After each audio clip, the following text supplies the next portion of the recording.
Hi everyone, blessings to you on this Maundy Thursday. Just walking down to the Lean-To Chapel where we'll be talking a bit more about the hero's journey and journeying with Jesus this week.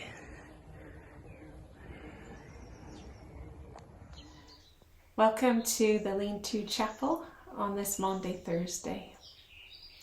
From Odysseus to Luke Skywalker, from Hiawatha to Frodo Baggins, from Queen Esther to Katniss Everdeen of the Hunger Games. All of these people share the hero's journey, what Joseph Campbell would call the monomyth. They all share a journey that is akin to them in its stages and in its fruit. It's shared by them, but also by you and by me. And I think it's even shared, or perhaps most especially shared, by Jesus. So what is the hero's journey? What is a hero? Perhaps we should start there. I think in our culture we get quite mixed up about that one. We think perhaps it's someone who is strong and rich and famous and has it all, and it's all for them. But I think that's not really true. It's not what a real hero is. And by the way, when I'm using the word hero, for me, it signifies all genders. So I'm using it freely that way. First, let's look at the stages of a hero's journey. So first of all, the person is starting out in the sense of status quo. They're in their ordinary world. Life is going on as normal. And then they get a kind of call or invitation to take a journey of some kind. And if they respond to that call, they set out, and they often will encounter some kind of help or assistance along the way. You might think of Obi-Wan Kenobi here, or they might get a special gift or some training. Then comes the time where they must cross the great divide from the world that they know, the ordinary world that they've been inhabiting, into the unknown. We could think here of Brendan and his great voyage. And as they enter into the unknown, there are various kinds of trials and tribulations. Perhaps there is wounding. There might also be new skills and some growth. Perhaps some victories and some failures. But ultimately, all of this leads to a kind of great reckoning with the biggest monster, the biggest fear, the greatest enemy. And there is a fall that leads to a death of some kind. Perhaps physically, actually, they die, or there's a kind of death to life as they had known it. Then a kind of rebirth, a newness that springs forth from them. And usually at this point there is some kind of gift or treasure, perhaps an elixir, that is bestowed upon them in the midst of this new life. And then they begin, perhaps being chased by the monster, happens in different ways, but they return to start to go home. And they cross the great divide again, back home to their ordinary world, and return as if for the first time though. They return to a status quo, but they're new now. There's a kind of heightened status quo, and they've returned hopefully with this treasure or boon, this elixir, to give to their people. And just in case we think it's linear, the hero's journey is actually cyclical. So you can complete a whole journey, return home, but then a new call or invitation might happen again. So for example, in Frozen 2, Elsa comes to terms with her powers. She returns to the castle and she's leading, but she's unsettled because she keeps hearing a voice calling. We find out from the enchanted but cursed forest, and the adventure starts all over again. So this is a cyclical journey. Also to say that it could stop at any point. So for many people, they might just be at stage one, the status quo, and they might quite actually like their lives. And the invitation might be coming again and again and again.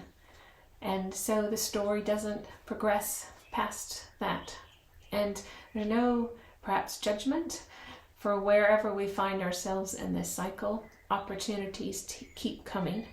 But of course the story would be different if God said to Abram and Sarai, go and leave your kindred and your father's house to a country I will show you. And of course they might have said, nah, we like it here. But because they said yes and went on this adventure, well, certainly our faith is different and is built on their response to that invitation. So if I go back now and to look at some specific points along this journey that might be particularly relevant for us. First, maybe you felt, even as I said it, about that moment of crossing the threshold from the known ordinary world to the unknown world. You might think about a time in your life when you had I think that's why we so often resonate with Brendan, but you just had to step out and you had no idea what was going to be on the other side. You had a sense, though, perhaps a call from God, that this is where you must go and you don't know what awaits you. That is availability and vulnerability to cross over into that. And for me, it's so interesting how very often there's a kind of wound or wounding that the hero discovers within themselves. And for us, again, with intentional, deliberate vulnerability, what we do with our wounds, how we protect them, how we discover them, how and if we share them, all of this is quite central to us. And what the hero often discovers is, and this is the great epiphany of the story often, is that the wound is actually a key. A hidden key, a secret key, perhaps even eventually seen as sacred. And of course, for our hero Jesus, his wounds are absolutely key to our life and to our healing as we know it. So this wounding bit of the story becomes quite important. And there's a kind of grace that accompanies the falling as well as the getting up. Both of those kind of at this bottom point, like 6 o'clock in our cycle. That is the key turning point of the whole story. And if you have been in a time where you've fallen or you've entered into the dark night of the soul, or you've hit rock bottom, and you've come out the other side, I think in hindsight most of us would say there's grace. There's grace in both elements of that. There's grace in the cross as well as in the resurrection. And when we think about that time when you're absolutely at your lowest, when you've absolutely entered darkness, this is a time where your faith goes into the fire.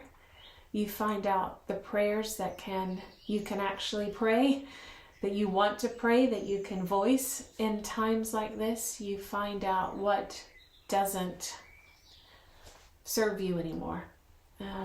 Many of us have been in this kind of crucible place. But what comes out the other side of that can withstand the fire. And the prayers that you can pray and the songs that you can sing from that place are really important. When we have, as our theme this week, Psalm 137, verses 1-4, the people of Israel are in exile. They are away from their home, not by their own choice, not by an invitation of a great adventure, but through political oppression. They are in slavery, and to make it worse, they're being mocked. Sing us one of your songs then. Entertain us. And they might actually, and we might have times, and we know of times when you cannot find your voice. There is no thing that can come from you in that point.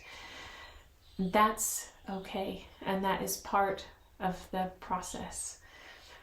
But in time, you might be able to find a song. And if you do find a song in that deep place, it will be a true song. And if you're walking with God, it's probably going to be the Lord's song that has been planted in your spirit that you're able to sing in that space. And then you get a treasure, an elixir, a gift of some kind. And in my experience, it's often that gift, that treasure is even greater than you could have imagined or thought. And the timing of it will be just perfect. And the point of almost all this struggle is that you get something that you have been worthy to receive through all of your trials and your falling and your tribulations that other people need, usually back at home. You receive something that is to be shared. The returning can be interesting, it can be hard, but once you're home, different, it's the same place, but it's different, you're different, then there is a responsibility, perhaps, to share what you've been given. And what has just floored me recently was thinking about how the hero's journey isn't complete when you're home. The hero's journey is complete when you can share out the treasure, when you can tell the story of what you've been through, when you can pass your lessons learned on to others, when you can offer the healing elixir. It's not ultimately a journey that's for you. It's for the world. So when we come to this Easter workshop, when we're asking the question, how can we sing the Lord's song in a strange land? I just want to say, and just set the scene to say, well, like in our education system, sometimes they think of arts as optional extras. Singing, that's nice, but you don't really need it. But I want to say that the world needs your songs. The world needs our songs. We actually have, with our own voices, out of our own experiences, out of our own deaths and returning to some kind of new life, we have a gift to share. Now I'm reminded of, I think it was a Cadman evening, maybe in 2015, Andy and Anna Rain felt led to dance a song about refugees, and they had not long returned from Calais. And it was a very moving piece. At the end of it, no one felt quite like they were supposed to clap, and it didn't feel like it was a dance that was a performance or for entertainment. And I talked to them about it later, and they both said, well, we just had a sense that dance needed to be danced today. And it was beginning to sink into me how a song, a dance, a play, talking about how do you blank the Lord's song, whatever it is that you're asked to express of yourself. Sometimes we just need to express those things. And doing so is a prophetic act. It changes the world when we're able to give it. And maybe it's to be done secretly. Maybe it's to be done in our own homes or for a few people. Maybe, it's for our square mile or the world. Maybe it's even just for ourselves. But to be able to have the courage, to have the availability and vulnerability to sing the songs that come to us on our hero's journey, I want to say it's essential. Well, at least it's essential for us as Northumbria Community. It's part of what we're trying to encourage each other to be about. And there's something of empathy that happens when you say yes at all of these points. It's like you can look at the eyes of somebody else who's been on their own hero's journey, and you know that they would understand your story. And something about their courage, their willingness to go to these places, to fight these battles, they've fallen and somehow they've gotten back up again. They've received something they were willing to share. Just to look into the eyes of another person who's done that, it encourages us. And sometimes people look into our eyes and they recognize us. And I don't know if you've ever found yourself in a conversation with someone and they're asking you or telling you a story and you think, how did you know to tell that story to me? I've been there. And that circle of empathy that grows, it's in us. It serves as a kind of invitation, a connection, even when we're not aware of it. So I think that our community, in a way, at its heart, at its purpose, is to recognize how much all of us will be drawn to the status quo when life is ordinary, and ordinary is good, but when an invitation comes, there'll be part of all of us that says, ooh, nah. When we get to that threshold into an unknown world, we think, I could do a U-turn about right now. When we go to face our wounding, we think, oh, this is too painful. Put up all the drawbridges, cover up, get out the armor to cover that up. When we face our foes and we're really in the dust, to just stay there. When it comes time to return home, you think, what will they think? How will I be changed? Or when you get a treasure that you just think, I don't want to share it. Or you get a song and you think, I'm not ready to sing it. Or I can't quite find the melody yet. At any stage, I feel like we are here to just look at each other and say, you've got this. Jesus is with you. This is your hero's journey. Go for it. And in particular, I think, to encourage each other at whatever stage we're at, if we can find a voice to sing the song that the Lord has given us along the way, then we should do it. I've been encouraged this week. I have a younger friend, Hannah, who has POTS, and which is a medical condition that has, for her, sent her body into epileptic fit after epileptic fit. And she's had to come home early from her first year of uni. It's been a very dark and troubled time. But her mother, who's my friend, said she was asking her what she had received from all of this ordeal, because she herself has just turned the corner into a kind of new life. And she was able to give voice to 3 things. One is that my body is amazing, she said. She has a whole new appreciation for the Creator and for her own body and the ways that it's been able to heal and manage itself in the midst of all that she's been going through. She said she knows without a shadow of a doubt how much her family love her and are there for her. And also she's found God in a new way in this dark, dark night and this hard time. She knows that God is there, and already some new giftings are able to come out for her and that. And I just loved that she was able to give voice to that. And as I heard it, it really encouraged me on my way as well. Also, I don't know if you've heard about this, but in the Ukraine, so there's like 150 national theaters. Some of them have been bombed. Most of them that are still standing are used as centers for people to gather and to be in a safe space in some way. But they have not. The actors of the Ukraine haven't stopped performing. They haven't stopped telling stories.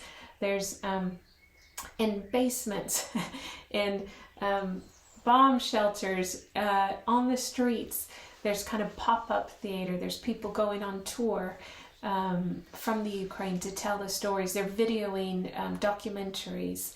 It's like they might be in exile in their own country in a way, but they haven't stopped. They haven't stopped telling their stories or singing their songs. And I think for all of us, it's an encouragement to keep singing, keep connecting, keep expressing, even if you're at the bottom and saying, I don't know what's happening.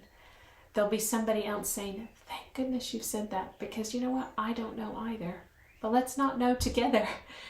And it makes us braver along the way. So during this week, I do pray that each of us would be able to journey with Jesus and to bear witness to him at every step along the way. That takes courage and availability within ourselves to put ourselves in the story, to be as one of his disciples. And I'm always inspired this time of year by the woman who appears in several of the Gospels who anoints Jesus' body with perfumed oil. And he honors her so much in what she does. And it's like he's saying, this woman has actually seen me. She's actually with me. She knows what I'm facing. She's brought me honor, thanksgiving. She's also anointed my body for burial. And I would like to be one of the, like her, you know, he honors her and says she'll be remembered forever, you know, for seeing me. I would like to be that available to Jesus. I'd like to be able to see what he's going through and to offer my own gifts of love to him in a week like this. Well, indeed, all of the time. And I would like for him to be able to see me and encourage me on the way.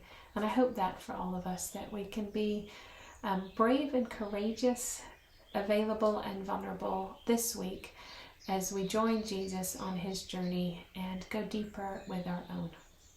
Blessings to you all, especially as we receive the gift of his wounds, as many of you will on this Maundy Thursday. Blessings. Bye.